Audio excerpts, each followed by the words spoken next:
Welcome to the RockStar in Life podcast, where you learn the secrets to unleashing your inner rock star so you can make the world your stage. Hey, fellow rock stars, Dr. Dan in the house, and we've got Siri Shakti in the house. Hey, That's guys. right. Welcome back. Welcome back. So today our topic is going to be your daily practice, which is also going to include washing your brain daily. That's right. Which I love. Some people are listening to this going, what? We love to wash our brain. You're gonna wash your brain? Some people say like, I don't know. Did we ever have anybody say to us like, hey, you guys are brainwashed or anything for doing this stuff? I don't remember. They never said it verbally, but I picked it up with mentally. Their eyes. Yeah, with their eyes yeah. are just like they were you. totally thinking it. So you just knew they were thinking that. Good to know. Good to know. Okay, well. It's funny because it kind of comes from like, I remember somebody saying like, that their whole family thought they were brainwashed. Like, what's all the stuff you're doing? And you're just brainwashed or whatever. They're like, yeah. I mean, you wash, Guru Singh actually says this. He says, I mean, why not? Why not wash your brain? You wash the rest of your body. You should be washing your brain as well. That's right. Yeah. And that really stuck with me because once I heard that, I was like, you know what? That's exactly right, because we really had to wash our brain basically because we had so many, negative thoughts and negative old conditioning and traits, and not traits, but, things that we had done. I'm trying to think of the word that I would use there, but habits, habits. And the word you just said, what was that word again? Oh, so you already forgot. I already forgot. We both saw a squirrel in that No, wait. Anyways, moving on. Moving on. That's pretty bad. Okay. Nice. Okay. It was good in the moment. Exactly. Okay? I'm living in the moment. Nice. Okay. So washing your brain daily. And I thought that was awesome because I'm like, yeah, you really do. And, I never thought of it like that, but that's exactly what we tell people to do is like, you need to change things up. You need to do something different. You need to, you said it, one of the other episodes you talked about, success leaves clues, right? And all the successful people that we wanted to model after, this is some of these things that we're going to be talking about today, or all of them are things that we acquired from more than one person, from, I don't know, a handful of people that we wanted to model after. Yeah. And we took the best of what they were doing and modeled it. And that's exactly what we're going to be talking about right now. Right? That's right. And, when we talk about daily practice, over the years with the studying of different successful people and taking a look at their lifestyle and what it is that sets them apart from the average person, what I began to notice is that there was a common theme that these people, and let me say that when I talk about success, many times when we say successful people, we think instantly like financial success, which is beautiful. We want financial success. But I'm talking about people that are successful not only financially, but it's mind, body, and spirit balance success in their life, relationships and spiritual life. Well, also, I mean, the beauty, just to kind of jump in on there, the beauty of success is you define it. Well, yeah. And many people will say like, oh, I'm not successful because I'm not making this, or I'm not doing Absolutely. that. Whereas Yes. in somebody else's eyes, they look at you like, oh, you are successful, Right. And that happens all the time. And I remember seeing a great video on Facebook not that long ago, maybe a couple years ago, where it was like a cartoon, and it showed like a picture of somebody sitting on the street, and they were looking at, they saw this person on a bike ride by, and they go, wow, I wish I had a bike. Like they couldn't afford the bike basically. And then the guy on the bike, pulls up and stops at a light and sits there and sees a car and says, man, I wish I had a car. Then the guy in the car sees another guy in a nice car and says, like a exotic car, man, I wish I had that kind of car, and it just keeps going and going. Such a good point. Yeah. And I thought that was great, but continue. Well, yeah. And what I really mean is that successful, what I've noticed that people that are successful, but people that are happy and successful, they have this common thread where they have a certain daily routine that they stick to. And, they've created this routine that they commit to on a daily basis that helps them to, step into those shoes of feeling empowered and feeling like they're the ones that are in control of their lives. And, like one of our favorite teachers, Tony Robbins, I know we talk a lot about him. And then my teacher, Guru Singh, both of these men have, certain routines that they follow. I know Tony is really big on doing like meditation. He does hydrotherapy, which we'll be getting into in a little bit. Exercise routines, things like that. Yeah. Yeah. Well, one thing I was going to mention as well was, why this is so important. The obvious reasons, we're going to be talking about that, but I'll give you an analogy of, filling up your tank of life, in life. And example would be, if you're driving in a car and you're driving from, let's say, Los Angeles, right? So Los Angeles to, I don't know, let's say Miami, Florida. Okay. I have no idea how far that is, but it's pretty far. It's far. I think a flight, I think we end up having, so I can get a direct flight, we have to drive down to Los Angeles, because we're in Orange County. And from there, then I have to fly. And I could have swore it was like 5 or 6 hours or something like that for a direct flight. So imagine how much further that's going to be in a car. It's going to be pretty damn far. So let's just make up some numbers here because I was too lazy to do any research on that. And I just pulled Miami, Florida out of my butt. So we're just going to say that. Okay. So let's imagine that it will take, 3 tanks of gas in your car. Okay. Let's just say that. Let's just say it takes 3 tanks of gas. So you're going to have to fill up the car 3 times in order to get there. Well, what would happen if, even though your car needed 3 tanks of gas, you decided to, I'm just going to skip the first tank and I'm just going to drive there on empty. Is that going to work?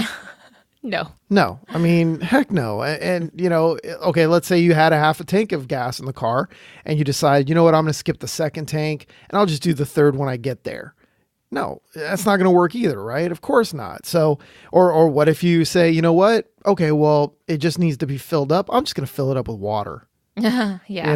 Or I'm just going to fill it up with some other kind of liquid like Gatorade or something else, right?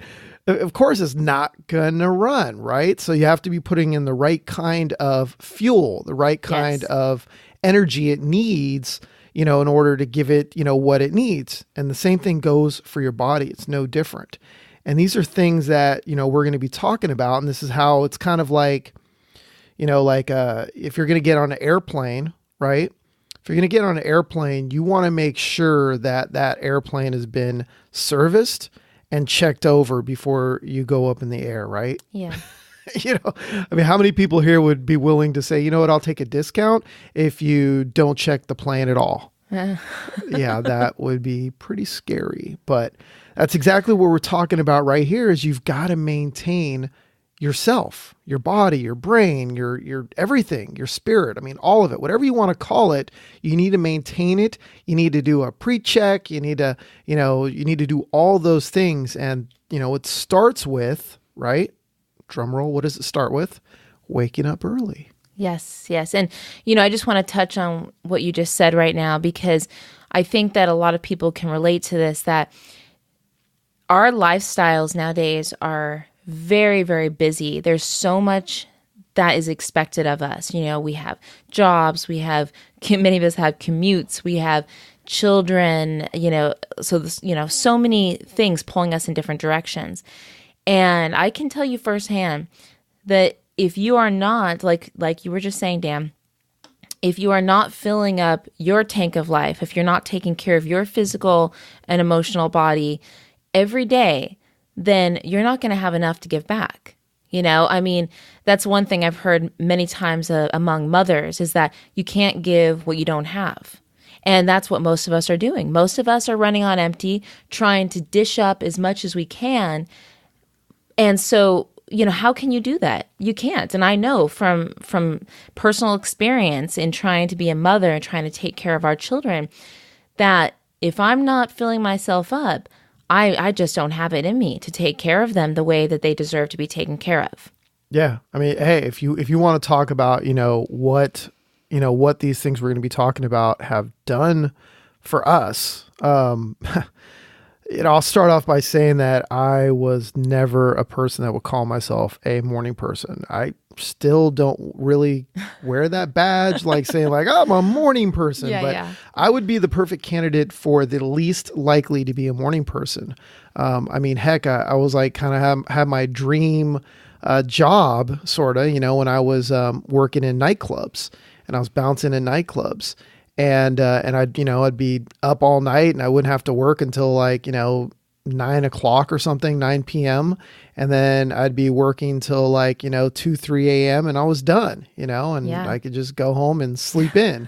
And that was kind of, my whole life, I always loved to sleep in. And my mom had to like, throw water on me to get me to go to school so many times because I would not get up, I'd stay in. So because the problem was I'd want to stay up till like 2, 3 AM every morning, or, every night into the morning, because I had like a burst of energy that came in. And I hear that a lot, especially in my industry and my business.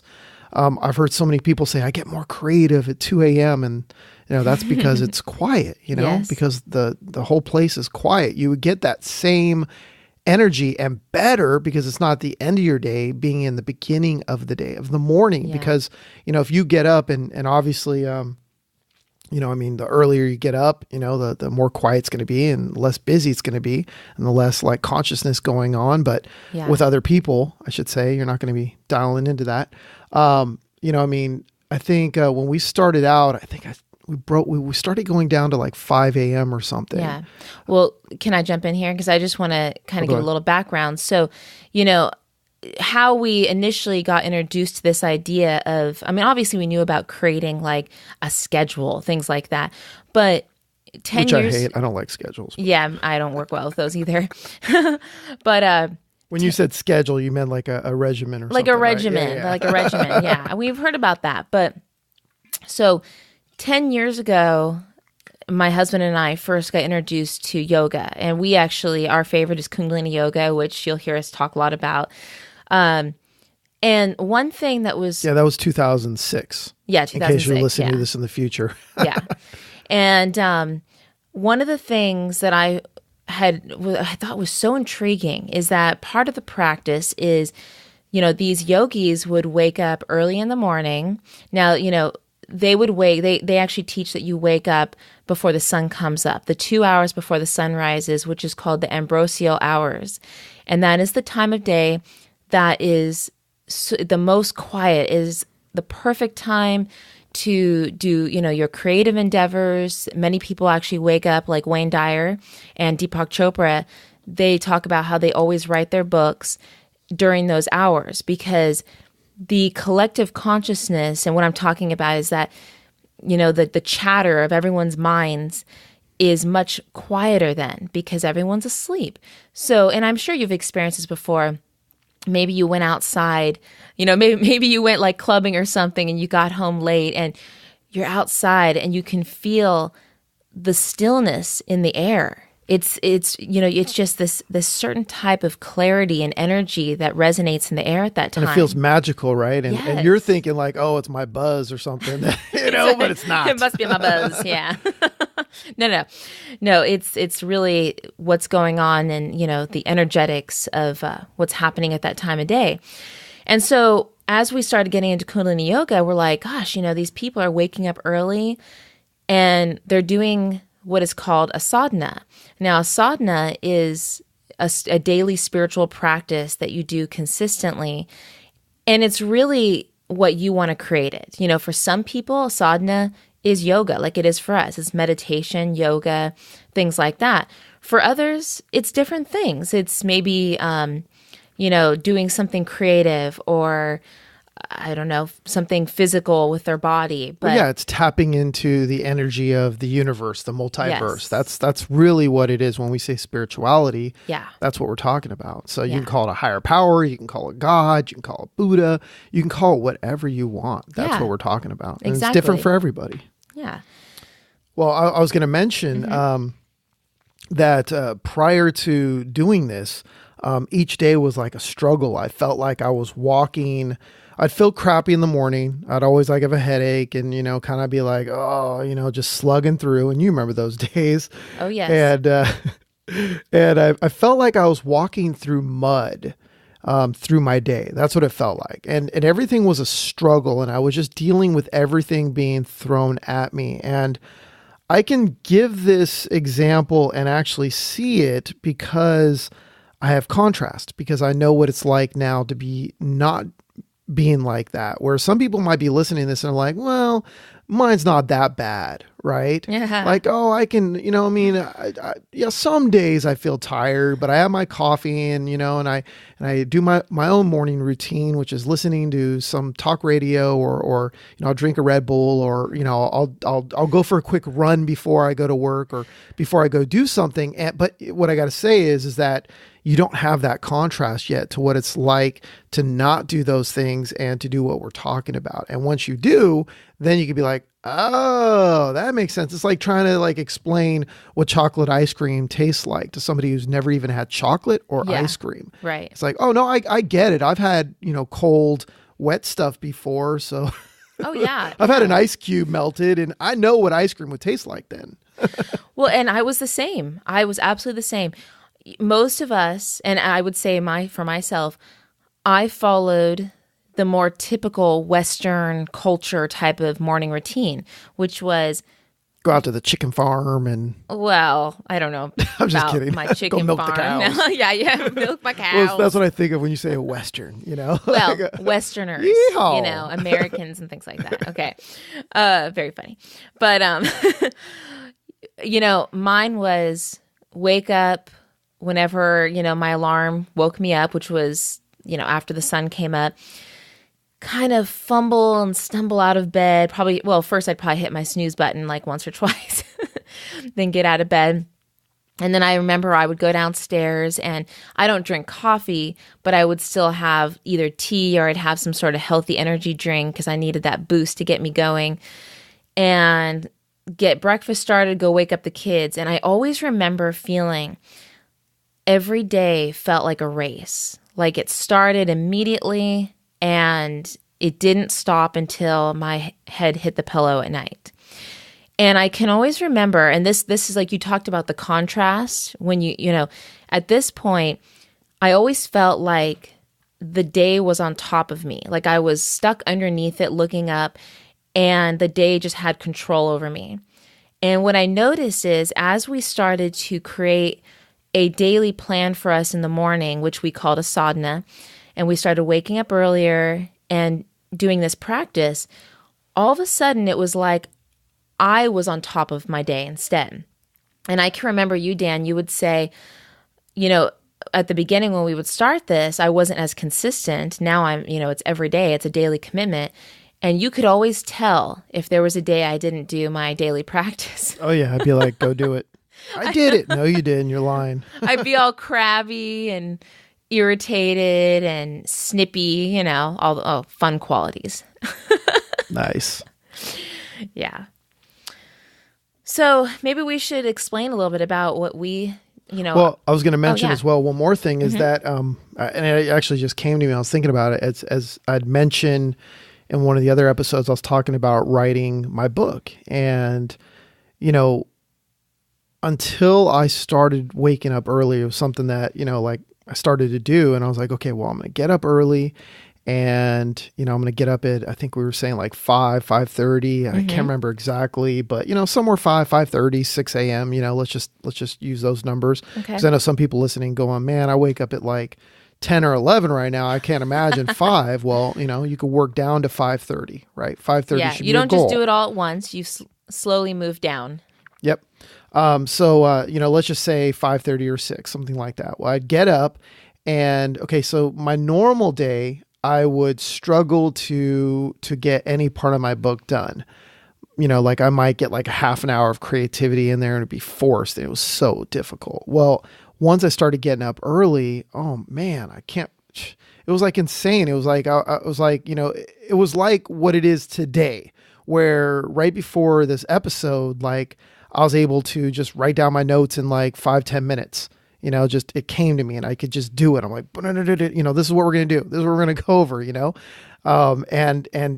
but prior to that, it was never like that. And I was able to create, and I could do that anytime now because of that. So as long as because if I don't follow this and I struggle through my day, there's no way I'd be able to create the stuff that I create today. Yeah. And there are days, and it's funny, like, let's mention this now then ahead of time. Are we perfect? No. I'm close to perfect, but no. I'm perfect. There. I'm perfect who I, in my own way, let's just say that. But am I perfect meaning like, do we do this every single morning, no matter what? And we never miss a day or anything? No, no, we don't do it every single day perfectly. There are times that we screw up. And let's say 1 to 3 times a month. On average. There's sometimes we don't even miss one, but there are some months that it's 1 to 3 times, maybe 4 times in the month.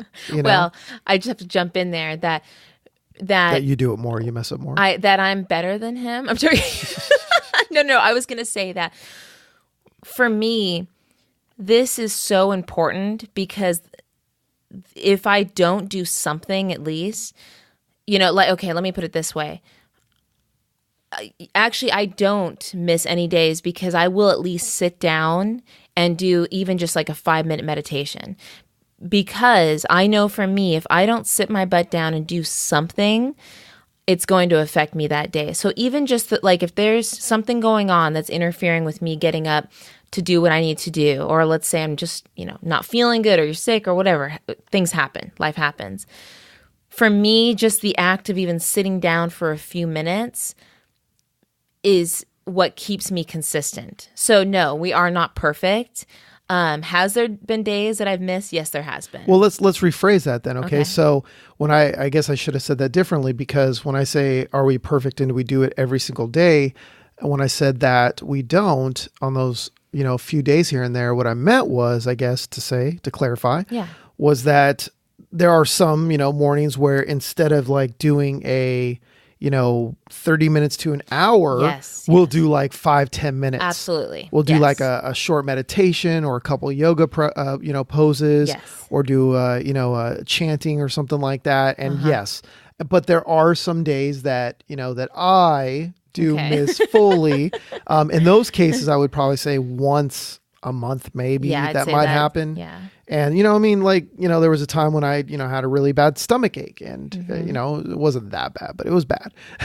and I, just kind of the day got away from me and it just happened and I had to slug through the day. But it's funny because like in the past when that would happen and then my wife would know like, oh, you slept in, you needed it, but you need to do, you need to tune in, you need to do something. Right. And I'd be like, I just want to suffer today, and then she'd be like, what, why do you want to suffer? And I'm just like, because in that way I can appreciate, the beauty of what I have by, suffering today. And then tomorrow I'll be doing it perfect, so.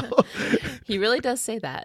I do. And I do suffer and I do, but that's okay. So my point is be committed to doing it. But if there's some reason, like you got to hop on a plane early that morning or something or you have a sick kid or something, you have to take care of them. Be okay with yourself if you have to do, a shortened version of it. Right. If you just need to chant in, or even if it's, you're with a sick kid and they finally fall asleep and you're exhausted, in the morning and you're just like, you know what, I'm just going to do, some deep breaths and do, something internally or something, or That's do right. a yoga or something, but be okay with it and understand that happens. Yeah. Just don't make a habit of missing it or, as I like to call it, suffering. Yes. And one thing that I love that Yogi Bhajan said, and for those of you that don't know who Yogi Bhajan is, he is the man that actually brought Kundalini Yoga to the West. And, we'll be getting into his story in another session, but just wanted to mention something that he would always say is that sadhana is a completely selfish act. Now, let me clarify. That doesn't mean that you're a selfish person. Having a morning practice is something that is selfish because it's something that is completely done for yourself. It's something that you do each morning to help yourself fill up your tank of life, fill up yourself, get yourself into that balance each morning so that you are ready, willing, and able to do the things that you need to do in your life and be there not only for yourself, but be there for the people that you love, the people in your world. Yeah. And, like I said, sadhana is different for everyone.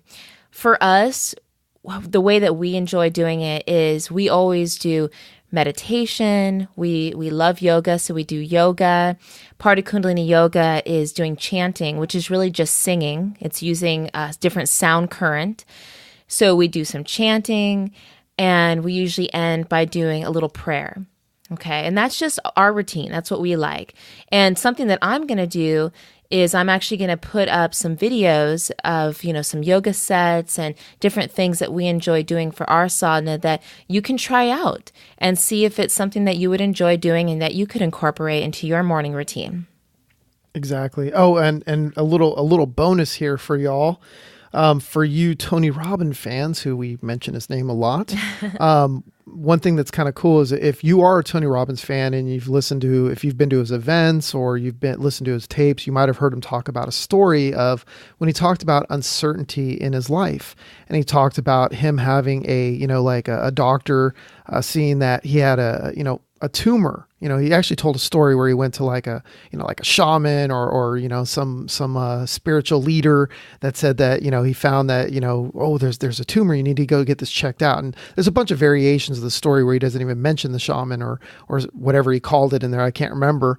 But he talked about the uncertainty of going to a doctor and them saying, hey, you've got a tumor on your, the pituitary gland, however you pronounce that. And they said that, it might be nothing, but you need to get this checked out because it could be bad. It might need to be removed. And he went to a doctor and the doctor said, well, I'm the specialist, but, I need to look at this. And he had to wait like a couple days. And then they said, hey, you need to come in so we can talk about this. And he's like, well, can't you tell me over the phone? Because I'm freaked out. He's like, no, I'll see you in like 4 or 5 days. And he's like, seriously, now I got to sit there for 4 or 5 days.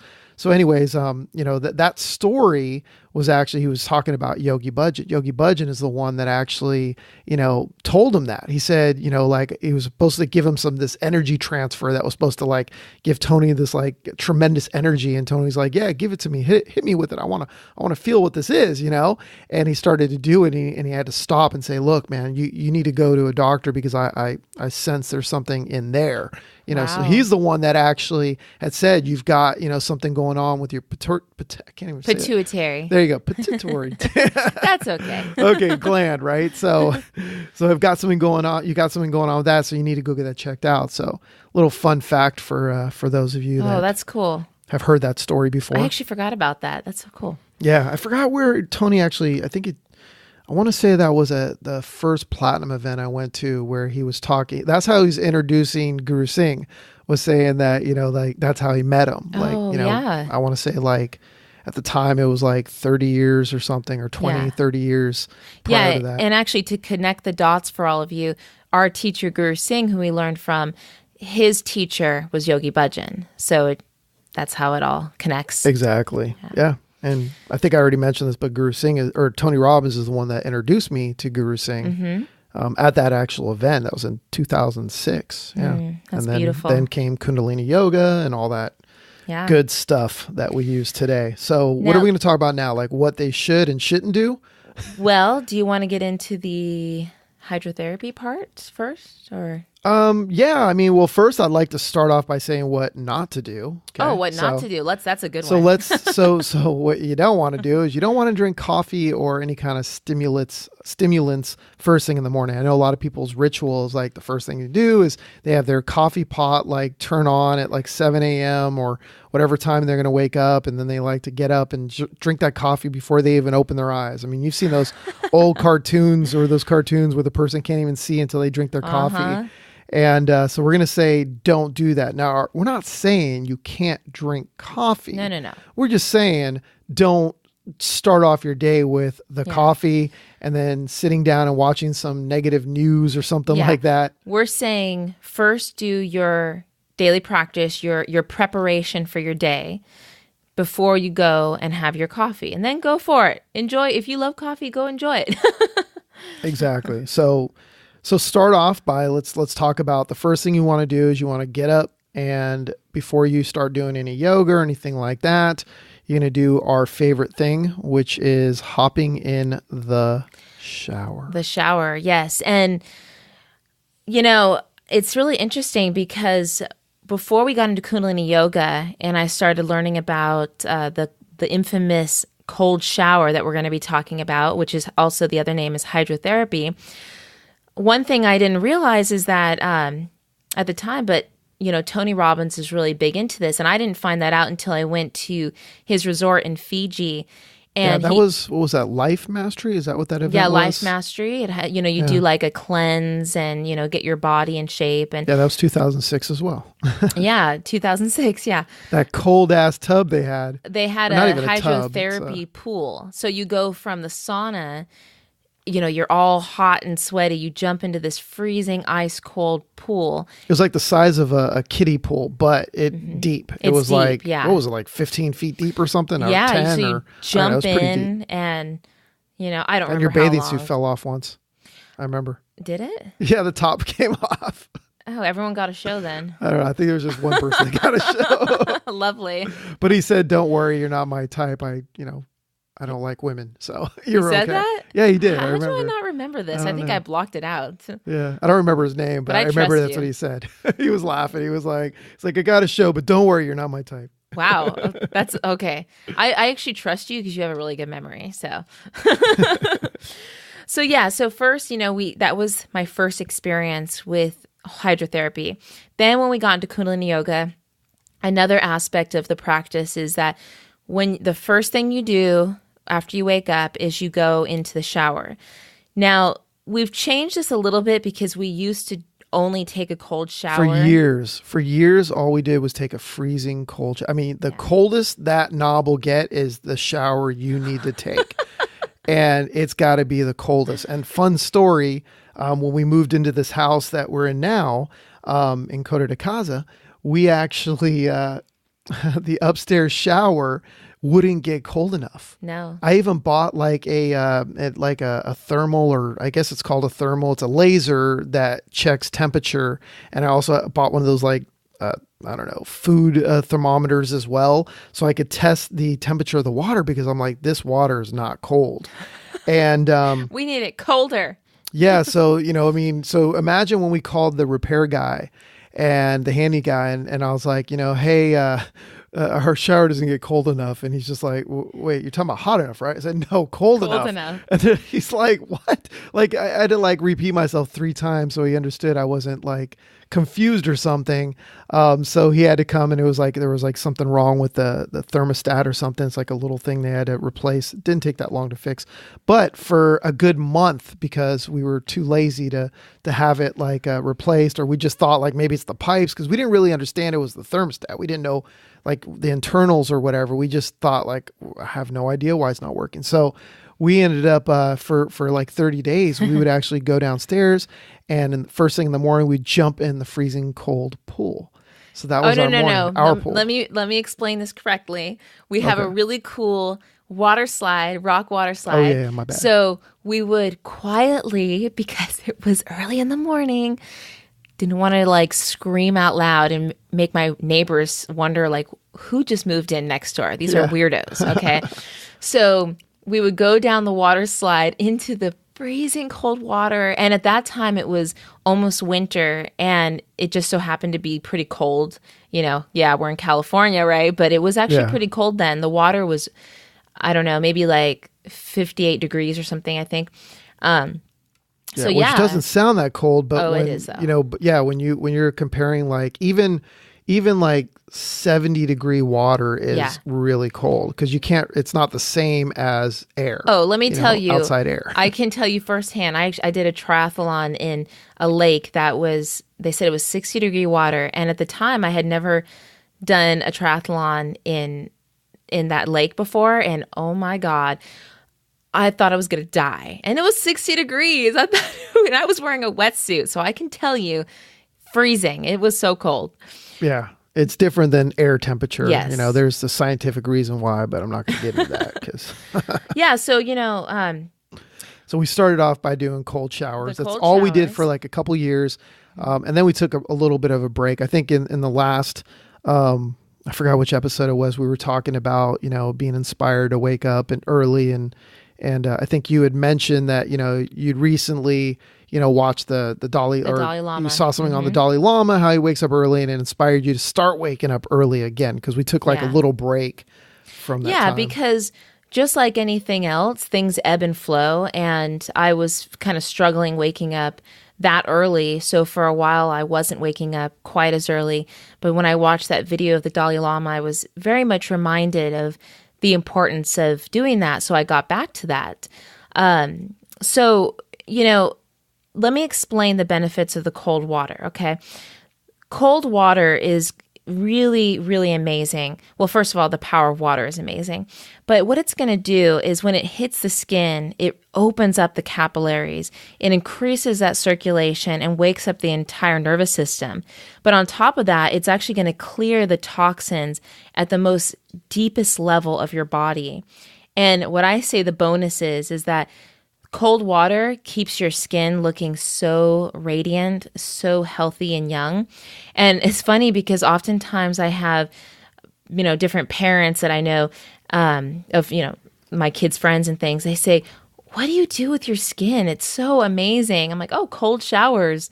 And on top of that, what you do before you step into the cold shower is you actually give yourself a little massage. You take pure almond oil.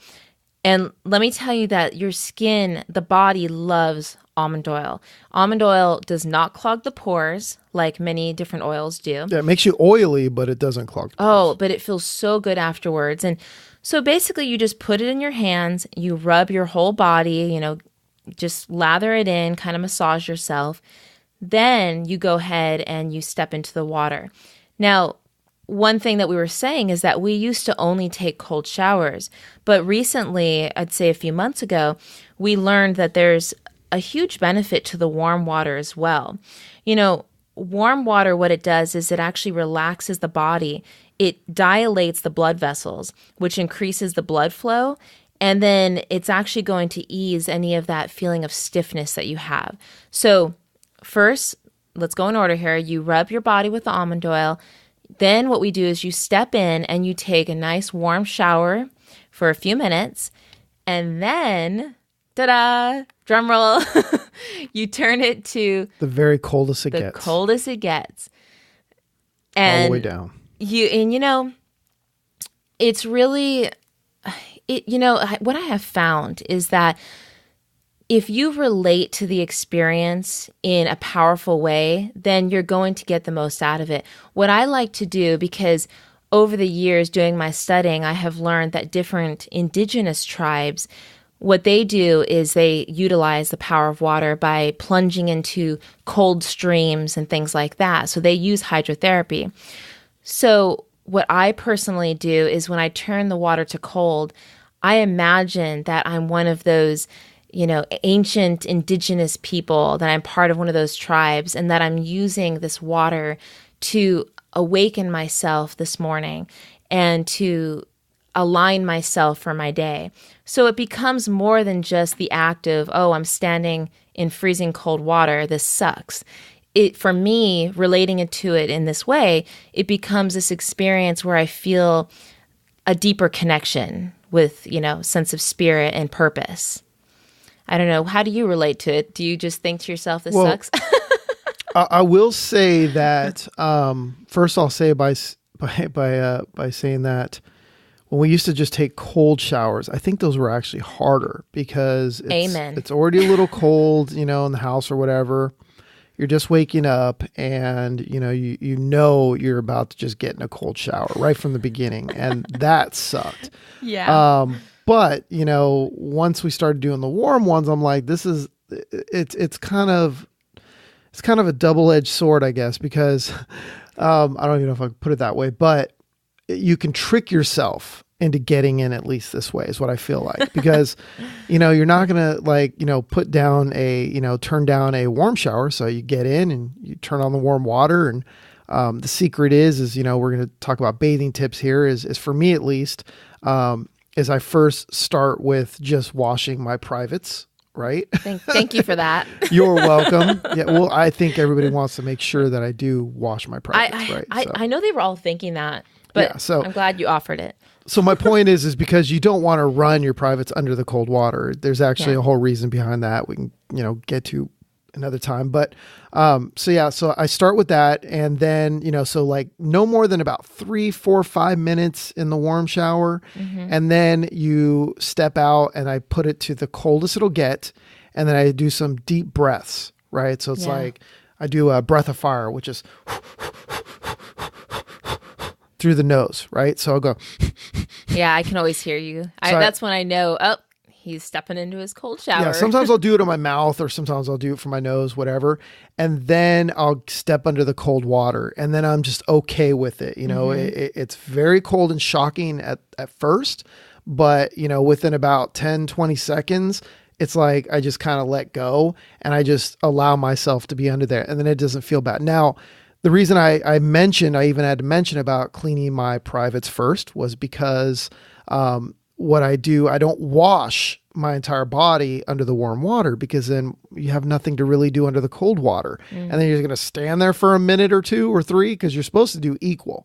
So if you're going to go 3 minutes in the warm, you need to do about 2 or 3 minutes minimum for the cold as well. Yeah. You don't want to just go under the cold for like 10 seconds and go, oh, I did the cold. No, you need to do a little longer. So that's why then I'll wash under the cold water, because now I have something to do, and I'm able to do that. So I guess I should start doing that. I don't do that. I just like jump up and down and like that's why it sucks run around and like that's why it sucks for you. I told you that because you have nothing to do, It's like, so now I'm like, because I've tried that myself too, where I just like stood there for like 3 minutes, like I'm just standing there. Okay. It was kind of boring. So you got to make sure you do that. But I will say one thing I want to mention real quick is in case you missed that, pure almond oil. Okay. Don't get almond oil that's like 10% or 50% or 80%. You can go to Whole Foods. You can get it on Amazon as well. Yeah, and our favorite kind, we can even post the link. Oh, you wrote it down? Yeah, our favorite one, the brand is called Now Essentials. You can get it, well, like you said, you can get online, Whole Foods, Sprouts. I've bought it on Amazon before too. I could have sworn once I saw it at Target, they might have started carrying it, possibly, but that is health food stores, great. They'll all have it. Yeah. So 3 minutes is what you want to do. And the other thing I was mentioning kind of answers your question you were saying was that prior to, you've heard me say this before, where I'm about to get in the shower or before I get in the shower and I'm like, I've got a headache, like it's just kind of that feeling you get when you first wake up sometimes, and you're just like, oh, and feels like it's dragging on already when you first get up and you just don't want to get up. Well, once I get into that cold shower and I get out, man, it's like, okay, I'm ready to go. Let's go. Huh? Big time. Felt like I drank like a 6-pack of Red Bull or RockStar or whatever the heck the craziest drink is, Monster. Yeah. I don't know what it is today, but whatever it is, I drank a bunch. Things, but I feel better. I feel good. Oh gosh, one of the funniest things Yogi Bhajan would say, one of the quickest ways to get close to God is to take a cold shower, because when you jump in, you'll be like, oh my God, oh my God, oh my God. Yeah, well, there is something they tell you to say, right? Which is what was it called? Wahe Guru. Yeah, I used to do that when we first started doing it. Now I just do the breath. I thought that was funny. Yeah. Which is so that's awesome. So you start off with the cold shower. So after that, when we sit down to do our practice. Oh, but then you put on almond oil when you get out again. Oh yeah. So I always do the almond oil afterwards, and then get in. And you can dry off after too. So you can put on the almond oil and then dry off after. Yeah. So that way you're not getting the oil all over your clothes. Yeah, you're not, which isn't bad for it, but you don't want to be oily everywhere you go. Yeah. Then get changed. And do you want to go into like our own personal practice of what we do, or? Yeah, it's going to be different for all of you. Depending on what time you're getting up and what your daily, schedule is that you have to, complete. Because I work from home and we set our own hours, the next thing we'll do is, we'll have a little bit of breakfast. And then we'll go on a morning walk most of the time. Yeah. Do something Well, so like we're that. talking about after we've done our yoga and meditation. Oh yeah, my bad. We skipped over the yoga meditation. Yeah, that's what I was wondering. Okay. So, then we get into what we call our sadhana.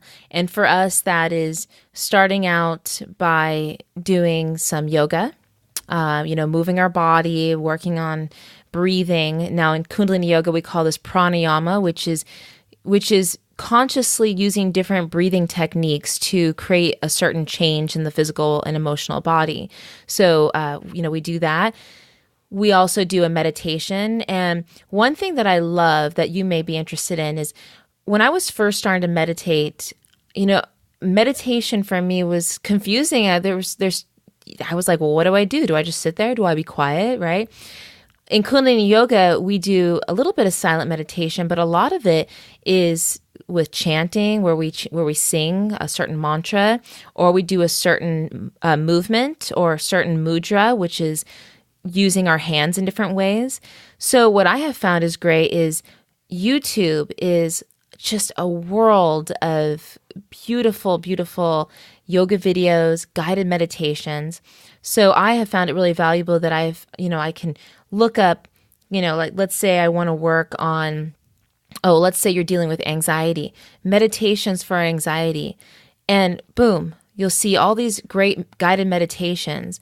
So that's also one way to start out if you want to try meditating. You can sit down. Or you just go to our website because we've already added some videos and we'll be adding more. Absolutely. You can request a video. You can be like, hey, Siri Shakti, make a video for this. Because, yes. I mean, to be honest, I see you searching for videos all the time on YouTube, and some of them are pretty bad. Oh gosh. So you're like scrolling for like 10, 20 minutes to find the video to do. That is true. And yes. So I'd recommend just request a video. Siri Shakti can I would be can happy put that to on our make list it. Yeah. and start making a video and adding more. So our whole goal is to have just a ton of videos, like a wealth of videos. I know we've added a couple already at the time of this, podcast that we're doing right now, this episode, but we'll be adding more and more. So, within a week or 2 weeks, we might have like 100 videos on there. We'll see, something like that.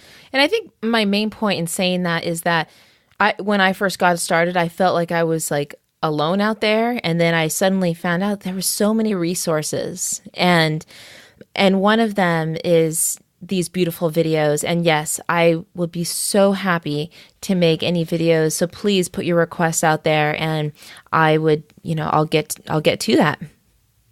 So nice.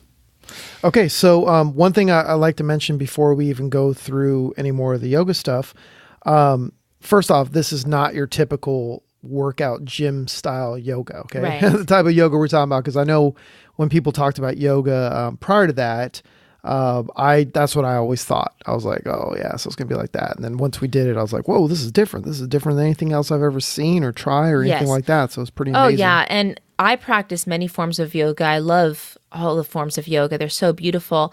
The one thing that I really enjoy about doing Kundalini Yoga, especially in the morning, is that it's very, very meditative.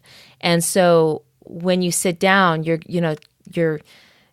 really coming into a place of meditation where you're sitting down, maybe moving through a few postures, but you're not going to be doing like cardio.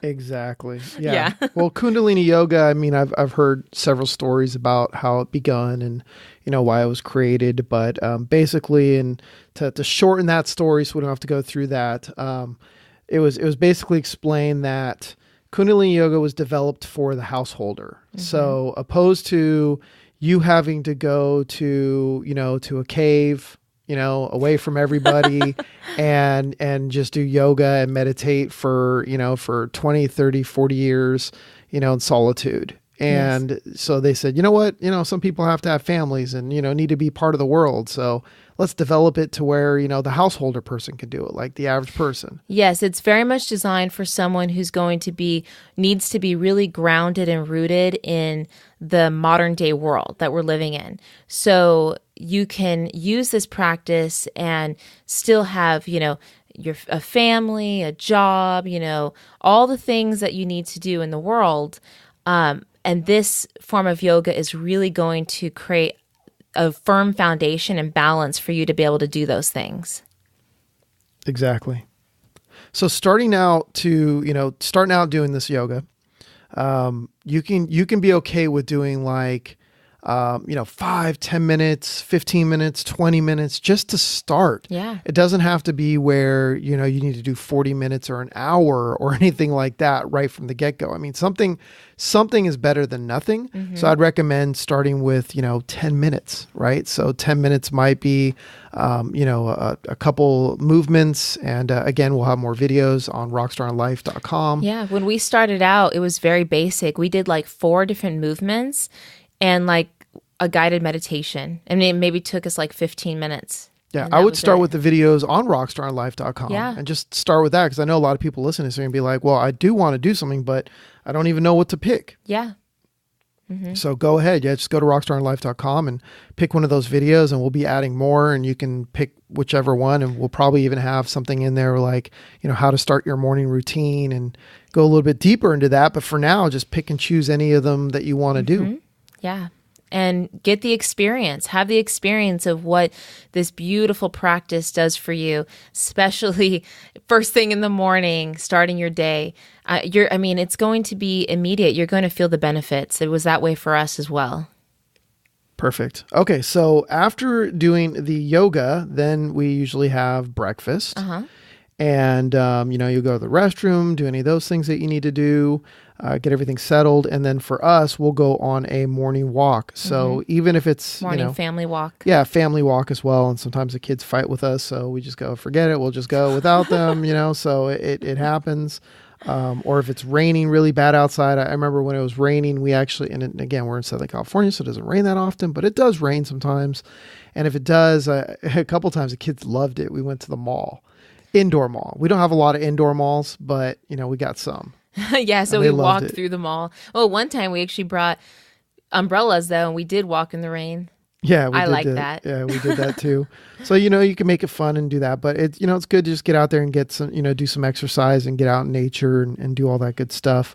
You could also get a treadmill, elliptical trainer, something like that, to do some morning exercise, and you can work out. You could do whatever you need to do to keep yourself healthy, because obviously you need to do those things. But it's also good no matter what. And what we'll get into this, which is called earthing. I don't know if we want to jump in that now. Oh, let me just touch on that briefly. Okay. Because for me, that's a big part of my daily routine. I do this every day. Just, to give you a quick explanation, if you think about human life, a long time ago, humans were really, really connected to the earth because, we would have our hands in the earth. We walked barefoot. Now, fast forward all this time to modern day human life, we're not as connected. We wear shoes, we drive in cars, we don't usually grow our own vegetables or our own food. People grow it for us. So we're not out there planting with our hands in the dirt. So we are oftentimes lacking that earth energy. And don't take my word for it. Go online and look this up. There has been multiple studies done on the relationship to the human body and how it actually connects. I mean, the earth energy is a real tangible thing. So what you do to balance this out is you take your shoes and socks off and you go outside. You can just do this for 3 minutes a day. And what I do is I walk outside. I either stand on the grass or I stand on the cement, but it has to be unpaved cement. Like it can be, like in our backyard, we have like rocks. Like rocks. Yeah, like rocks. Also, you could stand on sand or even just dirt. So not asphalt and not a sidewalk. Yeah. Sorry, AstroTurf doesn't count either. Yeah, no, that doesn't work. So all you do is you just put your bare feet on whatever surface you're standing on for 3 minutes. And that is going to help to ground you. Yeah, so grass, it can be at a park, grass. It can be the sand, at the ocean or a beach or something like that. Rocks, like you said. There's also earthing mats as well. So if you can't get outside now, that's not a supplement for that. So not saying like, if you get an earthing mat, then you don't have to go outside. I would still recommend you go out there and do that. What I did is it's an earthing mat. It's like a thin mat that you plug into the ground plug of your wall, of your outlet, your socket, which is actually, and I didn't really know this until, I started researching that, is that's the ground is actually grounded to your house. It's like there's a ground thing that goes, all of those electrical sockets go into the ground. There's like a pole or something that goes from, in concrete that goes down into the ground or something like that. And they all attach to that. So by plugging it in there, you are grounding yourself. So I actually use that, and I have it under my desk. So when I'm sitting there, I have my feet on top of it. And you can do that, or, you could just have one with you and just stand on it for a couple minutes just to kind of break it up. Yeah. But still get outside and still do that. Especially being in front of electronics a lot. I mean, I know we are. Yeah. Our family is. So getting outside to do that is so important. And I just have a little story to tell. When my daughter was 13, she was going through a challenging time. She's very sensitive girl, and just like myself, and energetically really sensitive. And she was really worrying about things very much in her head. And I called my teacher, Guru Singh, once, and his wife picked up. Guru Prakarma is his wife, beautiful, wonderful woman. And I explained what was going on with Kayleen, and she said, have her go outside. And this was my first time hearing about this. Have her go outside and do some earthing. Stand on the grass for 3 minutes a day. Within a week, I noticed a huge shift in her emotionally. She was doing so much better, much calmer, because what she said to me is that there was too much mental energy. Everything was happening in the head. So it brought the energy down to the feet and grounded her and balanced out her body. And sure enough, it worked. So that was pretty beautiful. Nice. Yeah. So earth daily. So it would be great if you have a job and you're in an office or something like that, take a break, take your shoes off, go outside. Yeah. Well, first go outside, then take your shoes off and stand in the grass, Yeah. or something like that. that. And don't be embarrassed that you're going to look like a cool hippie, like frolicking in nature. Well, I don't think they were until you said that. Now no, I always think about that. Be like proud people are of it. Looking at you. I mean, they don't really know. No, I'm just joking. I'm just playing. Nice. I'm playing. So obviously, these are things that can help you. There's other things like, reading a book and listening to positive stuff like this podcast, right? Listening to this podcast, and of doing at least less of, if not eliminating the things like watching news. News is short for negative entertainment while sitting. Yeah. So I remember the first time I heard that many, many years ago, and I thought that was interesting. But, we went on what we called a mental colonic, which is where we removed a lot of these negative things from our body and cleansed ourselves from it. And we went for I think it was I want to say 2 years where we didn't actually watch any television. We did watch a movie, like inspirational type movies or any movies that uplifted us, we were okay with. But we didn't watch, any negative entertainment, no negative TV or movies or anything like that.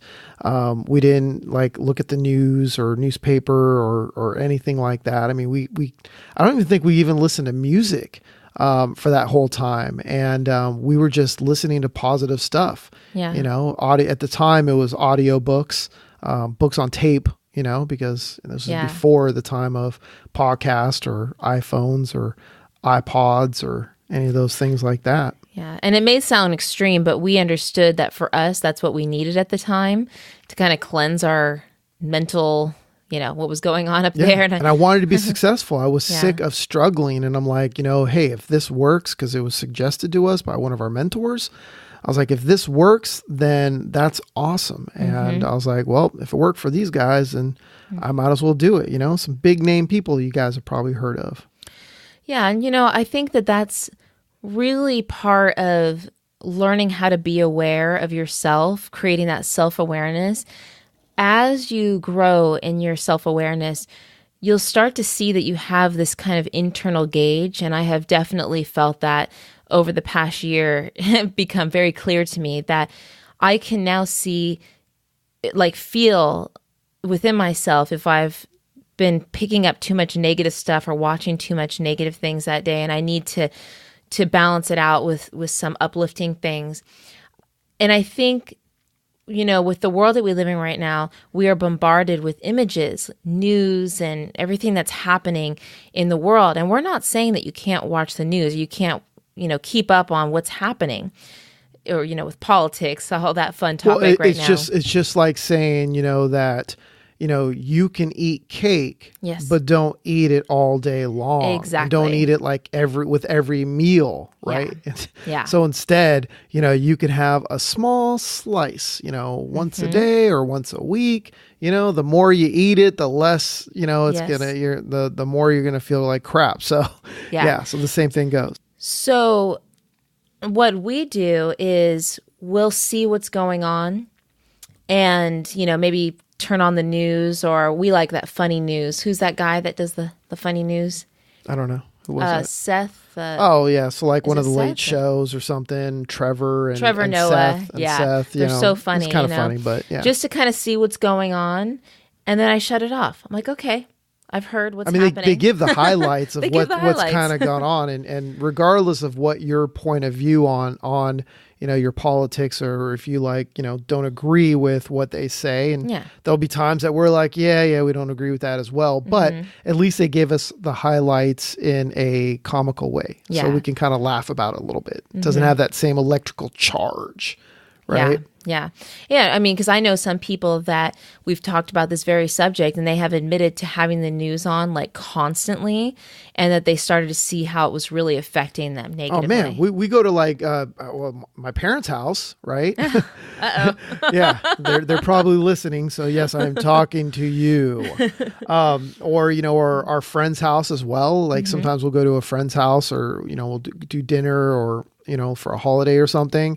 And they'll throw on the news, and I'm just like, man, it's like the news is like they're shoveling just crap down your throat constantly. It's not like like those short shows where they'll talk for like 5-10 minutes about something and give you the highlights. I mean, they draw out something that could be explained in 10 minutes to like 3 hours. Yes. Like they take long pauses and they wait for that dun dun dun, It's like, come on, just tell me the highlights. That's all I need to hear. So yeah, avoid that stuff. That's a no. Yep. That's right.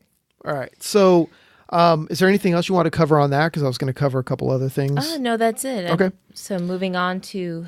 So this is one thing we're not going to really get deep in, because we've been talking for quite a while now. So we want to try and keep these a little shorter. But as far as, something that's coming up soon too, is we'll talk a little bit about, healthy eating, plant-based diet. And again, when we are talking about these things, we're not saying, you know what, these are things that you have to do, right? And you have to do them 100%. Even if you just tried it for a few days, like 7 days. So you know what? I'm gonna commit to this for 7 days and see how I feel, and then I'll either continue doing it or I won't do it. Or even if you say, you know what, I'm not even gonna go full on exactly what you guys are talking about. I'm not gonna go 100% plant-based diet. Instead, I'll just do 30 or 40% or 50% or 60%. You can pick whatever number you want. Now, of course, we would recommend going 100%, but you know what? Anything is better than nothing. So we're not here to force, like an agenda on you, or anything that, we feel this is how you should be, or anything like that.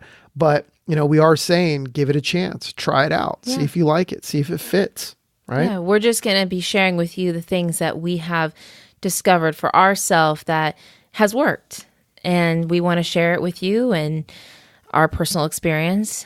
Yeah. Now keep in mind, this is coming from a guy that would have never imagined ever doing yoga. I used to be 250 pounds. I used to bodybuild.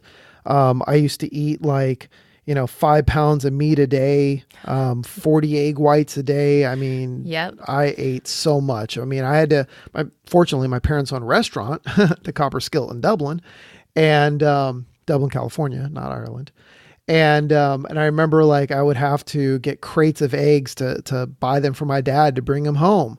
And I'd buy these big things of chicken breasts and stuff. So I was a big meat eater.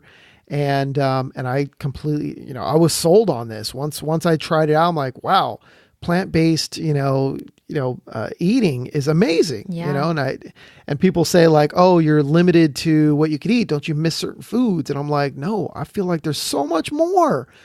Before it was like all really boring. is. It was like chicken and rice or beef or steak or, or something, a sandwich. It was like, it was so boring. Now it's like you can make anything out of anything. You're just like, whoa, this is amazing. So, and again, we'll go deeper in another episode, but I just wanted to kind of put that out there that we will be talking about that at some point.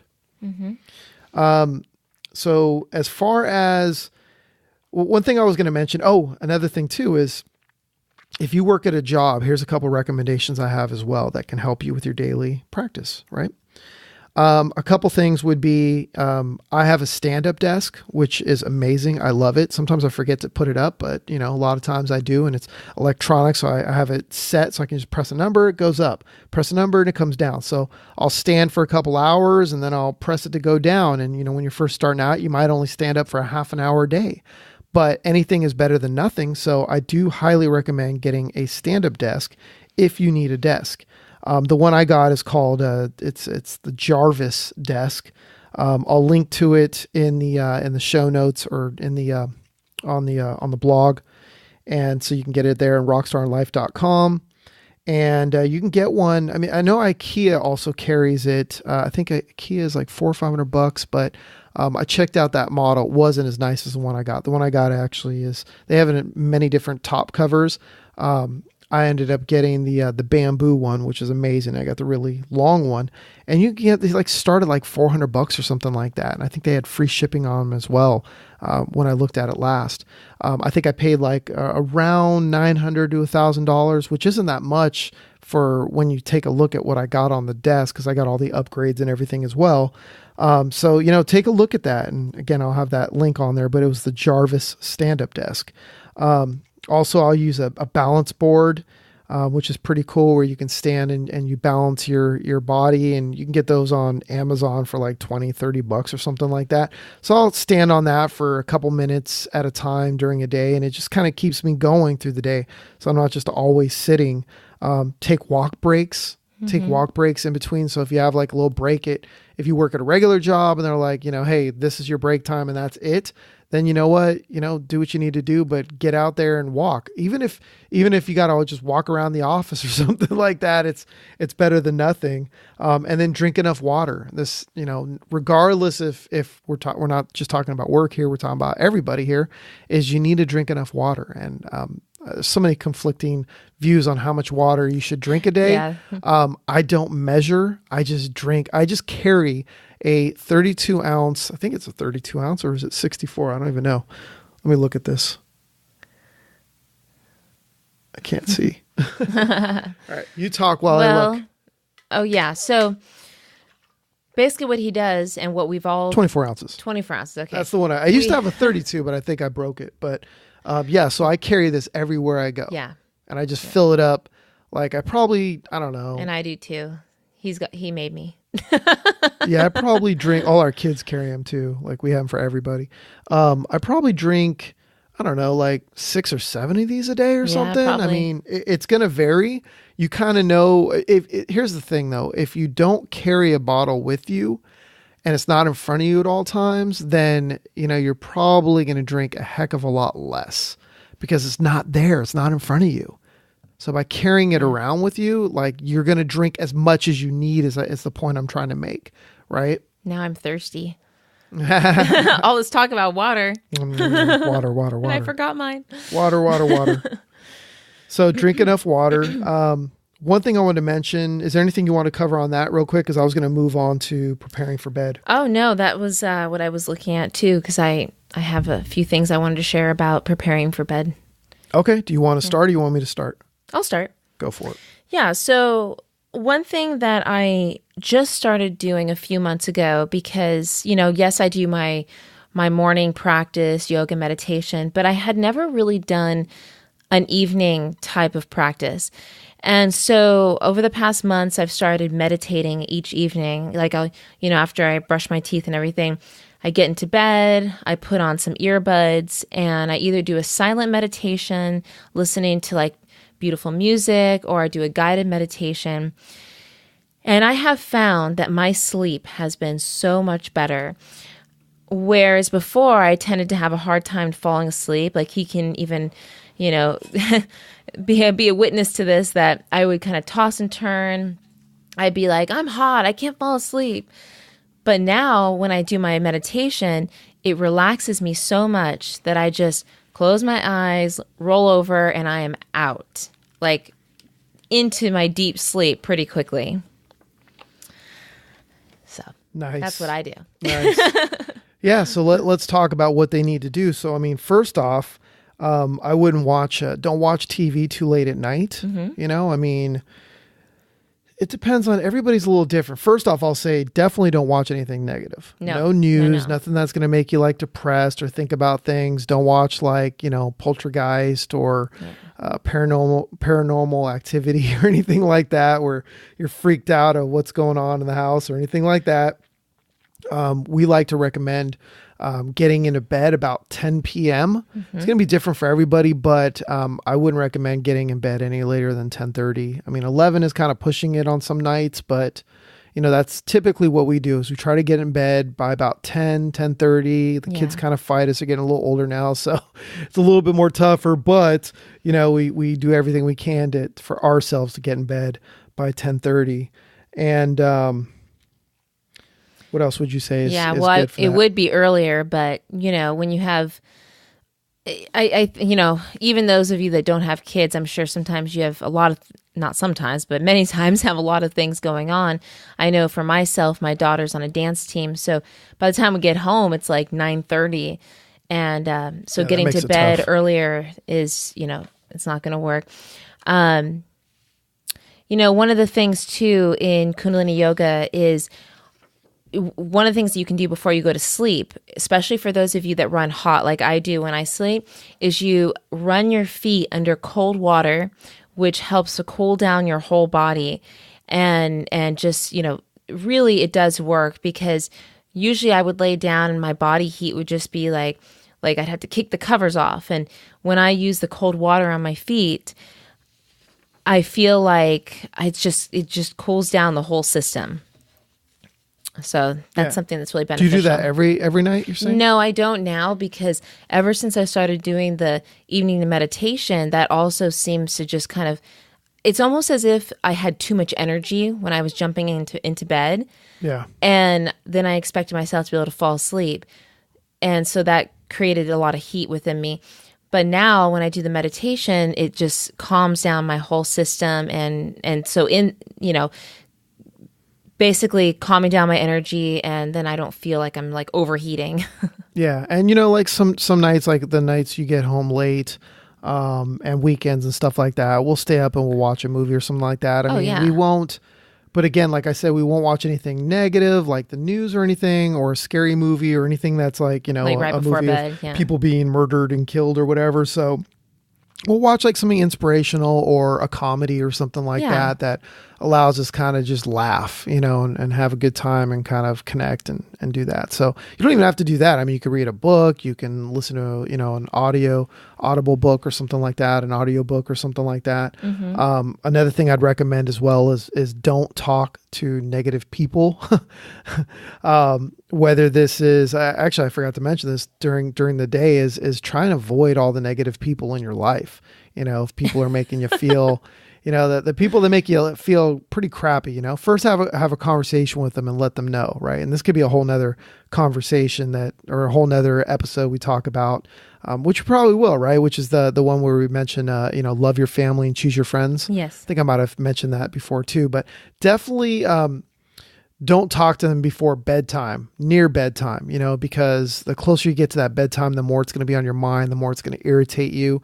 So definitely avoid them at night. Like if they call like at 5, I'd say like even like before dinner, like 5, 6 p.m., I would just avoid their call. And I would just like maybe text them and say, hey, sorry, got really busy. Can I call you back tomorrow? Here's another thing you could do if you wanted to get sneaky. My mom's going to think I did this to her, but I didn't. there's an app called Slydial. So it's Slydial. And it's a free app. You could put it, I think they have an iPhone app, and I think you could also do it from the computer or something too, probably, but, or a number you can call or something. But when you call it, you can call somebody's cell phone. It only works for cell phone numbers. So if, let's say, I didn't want to talk to my wife and she called me and she's bugging me and I'm like, I really don't want to talk to her because she's so negative, and I'm getting ready for bed or something. Hey there. Or whatever. And she's sleeping on the couch because she's been mean to me all day or something. So no, I'm just kidding. But if I wanted to do this, I could just use the Slydial app. I call her cell phone number, and what's going to do is it's going to go straight to her voicemail. So it won't even ring on her phone, and it'll just show she had a missed call and then a voicemail from me. So I can just be like, oh, I guess I missed you. Sorry. You know what? I'm going to get ready for bed. So we'll just talk tomorrow. I'll turn off my phone. But now I called her back. So I'm just saying that this is amazing. I've used it several times. I remember that. Yeah. I think it's pretty awesome. So it's Slydial, and I think it's like slydial.com or something like that. And one thing that I'm famous for, yes, I'm going to put myself out there and admit, I love, for some reason, when evening time comes, all these important things come to mind, or I start worrying about something to do with the kids. And I love to go to my husband and be like, let's talk about this. But what I have learned, and I'm getting better at, is to not talk about serious things before bed. No. Save it for the next day, because, basically what we're saying is just don't load yourself up with information and stuff before bed. Yeah, don't talk about the meaning of life, death, taxes, it's time to money. Decompress. Do I have enough money for this? Or we need to get Christmas presents or something for somebody, or what am I going to do about, my job, or don't just completely wipe that away. Think of it as like you're putting it in a box. Yeah. Imagine you're like writing down all the things that you're worried about and all the things that you have to deal with, in the next day or beyond that, and you're stressed about it. Imagine you're just going to write those all down, and then you're going to take that, fold up that piece of paper, and you're going to put it in a box, close the box, and you're going to take it downstairs and you're going to put it in the kitchen or something. And then you'll tell yourself, you know what?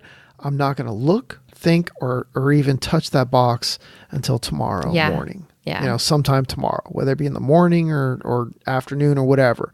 But you're scheduling it for another time, so you're not allowing yourself to be stressed, because it's not going to help you. You're not going to be able to fall asleep. Yeah, we're not going to be able to fall asleep. And what I have found is that then you wake up in the morning, and that same vibration that you felt right before you went to bed, you feel it first thing in the morning. Yeah. Well, I won't even talk to people on the phone. You know this. I won't even talk to people on the phone too late at night. No, you won't. Yeah. Like, definitely for business. I mean, if my mom or something calls, or my dad or a friend or something calls, I'll talk till like maybe 5 or 6 p.m. But past that, I get too amped up and I get too wired. And then like, I have a hard time, like kind of like calming down, so I try not to do that. Definitely business, I won't talk on the phone like after like 5 or so, because it's kept me up nights, because then I start thinking about more, and I've just got this energy. So for some people it might not affect them as much, but for me it does. Obviously, if we got to go pick up our daughter or go out to dinner or something, and it's like 6 p.m. or 7 p.m., when the clock hits like 6 p.m., it doesn't mean that we just don't talk to people and just stare at them, and they're like, oh, was it a good dinner? No. And we just like look at them in silence, and, they're like, thank you, have a good day. And we just like look at them. No, we don't do that. I'm just saying, like, when you're getting, because it's different. It's when you're getting home and you're trying to wind down, that's the time. That's the time that you need to make this part of your preparation, right? And, everything that we've just talked about in this podcast, it really comes down to you having awareness of yourself, of figuring out what are the things that are going to work for you. Even as far as like with this, evening routine that we're talking about, what works for us is going to be a little bit different for you. Like for Dan, he was saying he can't talk to someone on the phone past like 6 o'clock. I'm a little bit different. I have to go pick up my daughter from dance. So I'm socializing with all the parents at like 8 o'clock at night. But when I come home after that, that's when I need to like shut it down, so mine's a little later, but it has more to do with when you get home. It's not like when you're out, Yeah. But if it was like 11 o'clock at night. It's 8 o'clock at night. I can't talk to you. Yeah, you're not like a gremlin where you can't like get fed after midnight. Yeah. Otherwise, you turn into one of those crazy ones. So that's pretty much it. I mean, pick and choose some of these, and preferably try them all. Right? Mm-hmm. Put them on, see how they feel, and see how that works. And have fun with this. Like for instance, talking about this sadhana, which is your daily practice. Have fun with it. Figure out what's going to work for you. If you want to try out like we talked about yoga and meditation, go on our website and try out some of these videos. If you feel called to, I don't know. I mean, it's going to be different for everyone. That it's very individual, and so is the rest of your routine throughout your day. But I definitely encourage you to try some of these things that we've been talking about today, because we know firsthand how they've worked in our lives. I mean, it is clear as day that these tools work so well. Yep. So before we get into your Rockstar mission for today, I definitely want to mention that you should go to rockstarinlife.com, subscribe, and, download my books I put on there for you guys, and check out the yoga videos and all the other kind of cool stuff that we have over there right now. Are you ready for the Rockstar? Oh, that you want to give them the URL? rockstarinlife.com. Wait, what? I knew you were going to look at me like that if I said, can you give them the URL? I wanted you to like kind of jump in, but then you'd be like, what's the URL? What is it? What's a URL? No, I'm joking. What is it? It's kind of like we joked around. I think my daughter was saying this, and I've heard that like on, I think it was like Married with Children or something, or some show where they said like, like in case of an emergency, call 911. And then the person's like, oh, what's the phone number? Or I've seen like in another show where they were like, I need to call 911. Oh man, I can't remember the number. What is it? And it's just, it's pretty funny. Sorry. When you asked me that question, I had kind of a deer in the headlights. Like, what? Yep. Well, go to www.rockstarinlife.com. Oh. That's rockstarinlife.com. Thank you for that. You're welcome. So next time, that's your job. Okay. Cool. So your mission, okay, your Rockstar mission is for you to pick and choose, grab a handful of these, if not all of them. Okay. Write them down and do these for the next 7 days. Start out for the next 7 days. And I want you to journal every single day. Write down like how you're feeling, how it went, like what was great about it, what you're going to do different about it tomorrow.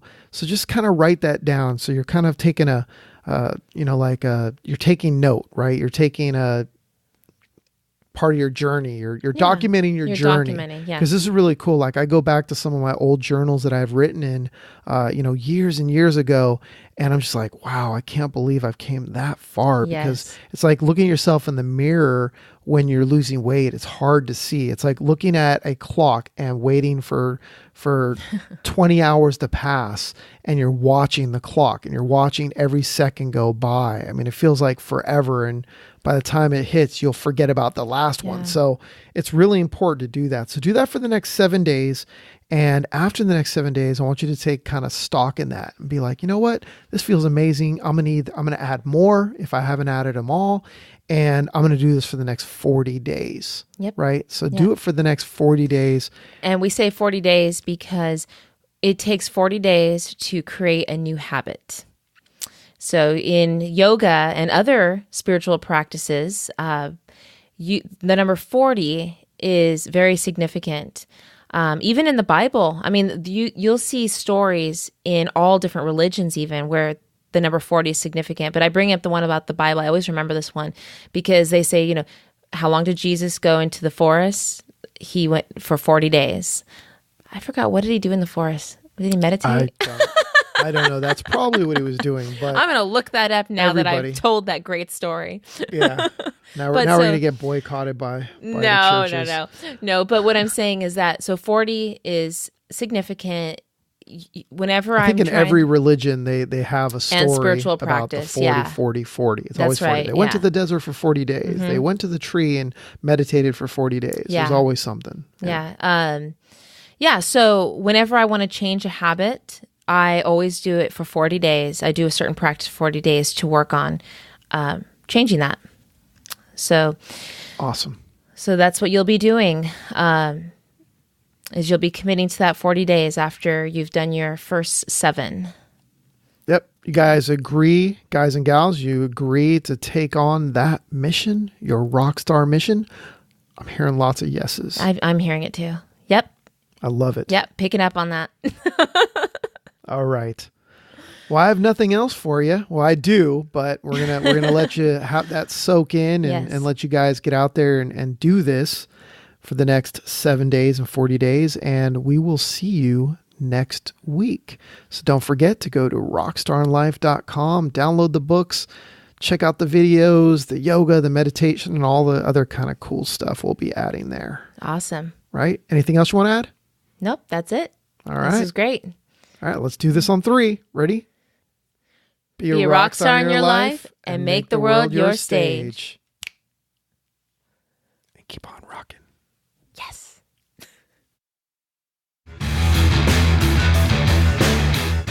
Thanks for listening to Rockstar in Life, your source for unleashing your inner rock star. For more tips, training, and free stuff, be sure to go to rockstarinlife.com and join the Rockstar in Life revolution today. Thanks again, and don't forget to make the world your stage.